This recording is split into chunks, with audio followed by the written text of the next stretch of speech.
Just Add Dirt. Written by Becky Bravo. Illustrated by Jason Moss. A book in 2 languages.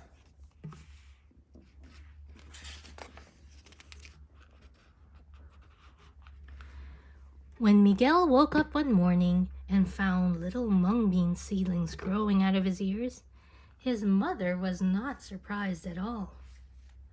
Nang magising si Miguel isang umaga at nakitang may tumutubong munggo sa kanyang mga tenga, ni hindi man lamang nagulat ang kanyang nanay. "That's what you get for not taking a bath last night," she said. Nanay carefully pulled out the little plants one by one. "You better take a bath today, or you might find something else growing out of your ears tomorrow." "Yes, I will, but after breakfast," Miguel said. But after eating, he quickly ran off to play with his friends. "Kasi hindi ka naligo kagabi, ayan tuloy," sabi niya. Isa-isang binunot ni nanay ang mga munting halaman.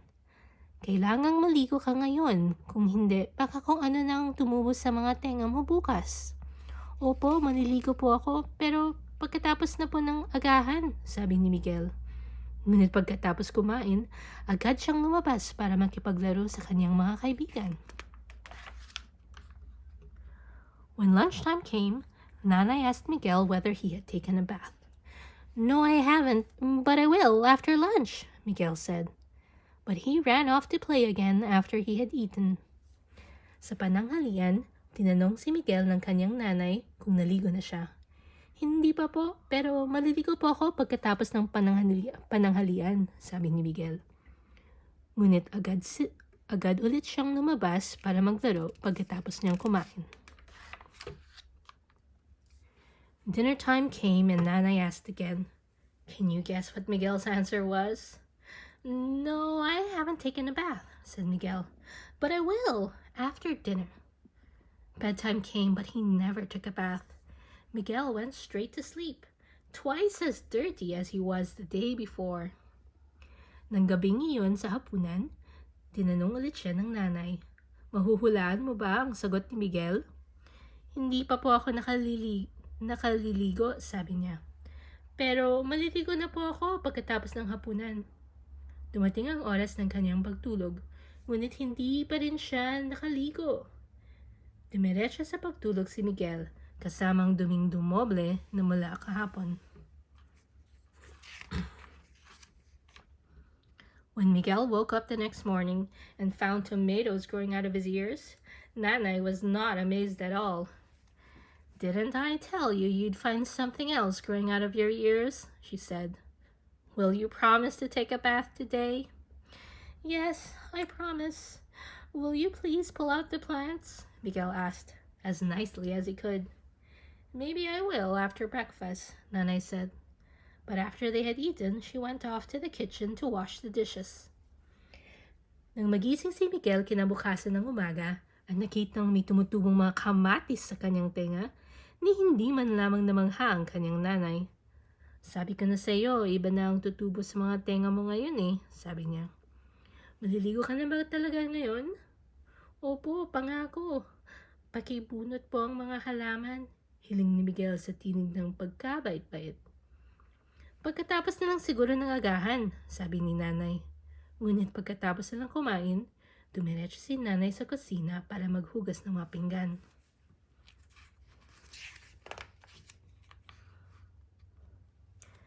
When the time came for lunch, Miguel hadn't taken a bath.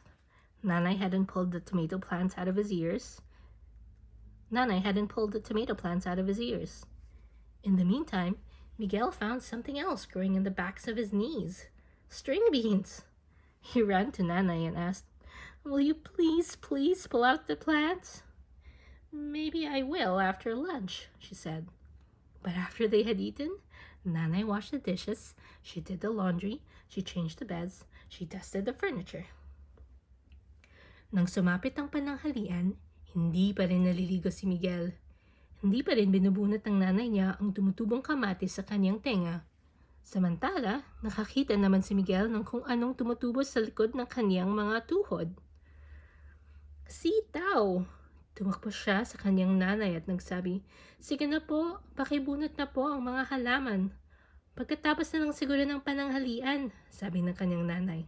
Ngunit pagkatapos nilang kumain, si nanay ay naghugas ng pinagkainan, naglabas siya, nagpalit siya ng mga kobrekama, nagpunas siya ng mga kasangkapan. When the time came for dinner, Miguel still hadn't taken a bath.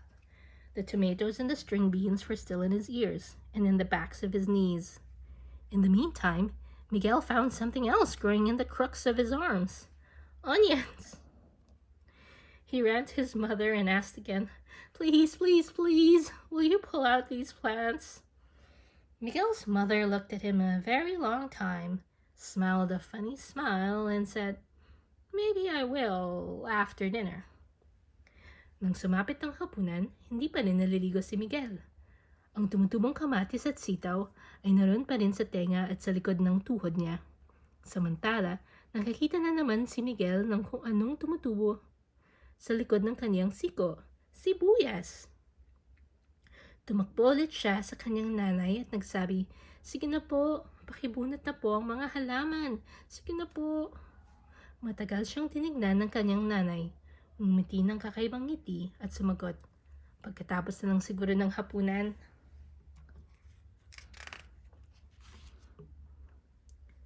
The time came soon for going to bed, and Miguel never took his bath.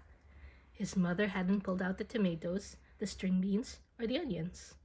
Miguel went to sleep, thrice as dirty as he was 2 days ago. And while he slept, something else started growing in between his toes and fingers. Di nagtagal at oras ng muli ng pagtulog at hindi pa rin nakaliligo si Miguel. Hindi pa nabubunot ng kanyang nanay ang mga lumalagong kamatis, sitaw at sibuyas. Natulog si Miguel kasamang duming triple na mula nung isang araw. At habang nanghihimbing siya, may kung anong nagsimulang tumubo sa gitna ng kanyang mga daliri, sa paa at sa kamay. Eggplants! Something else started growing where he parted his hair. Okra! And something else started sprouting out of his belly button. Radishes! Talong! May kung anong nagsimulang tumubo sa hati ng kanyang buhok. Okra! At may kung anong nagsimulang umusbong sa kanyang pusod. Maraming labanos! Can you imagine what Miguel looked like when he woke up the next morning? He was green and leafy all over. But strange as he looked, Miguel's mother didn't even blink. She said, "The turnips are next, and they should be growing out of your nose after breakfast." Naisip mo ba ang itsura ni Miguel nang magising siya kinabukasan? Luntiang-luntian at maraming dahon ng kanyang buong katawan. Ngunit kahit pa kamangha-mangha ng talaga ang kanyang itsura, hindi man lang napakurap ang nanay ni Miguel.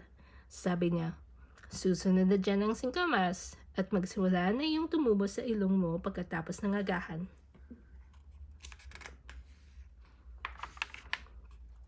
How Miguel wailed! His wailing shook all the vegetables that hung from his head down to his toes. He wailed for his mother to please pull them all out. Please take them all away. She stood for a long time with her hands on her hips, shaking her head. Ay, talagang napasigaw si Miguel sa pag-iyak. Naaalog-alog ang mga gulay na nakakapit sa kanya mula ulo hanggang paa. Iniyakan niya ang kanyang nanay. "Pakitanggal na po ang mga halaman. Pakialis na po silang lahat." Matagal nang tumayo ng nakapamaywang si nanay, umiiling-iling. Then finally she rolled her eyes, took a deep breath, and said, as patiently as a busy mother could, "Will you promise to take a bath today? And this time, will you mean it?" "Yes, I promise," said Miguel. At sa wakas, pinaikot niya ang kanyang mga mata, huminga ng malalim, at nagsabi ng may pasensya ng isang inang napakaraming ginagawa. Mangangako ka bang maliligo ka ngayon at tutuparin mo na ba ngayon ang pangako mo? Opo, pangako, sabi ni Miguel. Carefully, his mother pulled out every okra, tomato, onion, radish, string bean, and eggplant. And when she had done away with the roots and the leaves, she kissed Miguel's flushed little face and sent him off to his bath. Maingat na binunot ni nanay ang bawat okra, kamatis, sibuyas, labanos, sitaw at talong. At nang matanggal na niya lahat ng mga ugat at dahon, nalikan niya ang namumulang mukha ni Miguel at hinayaan siyang maligo.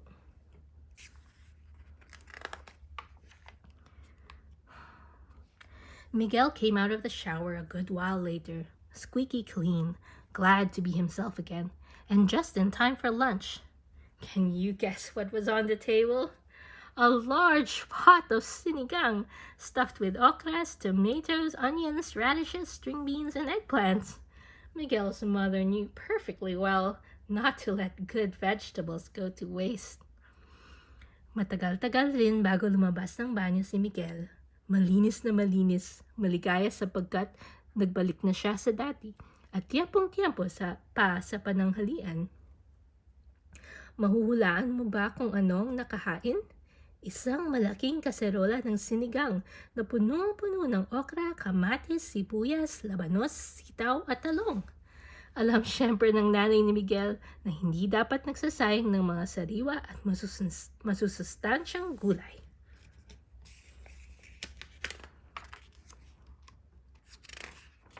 The end.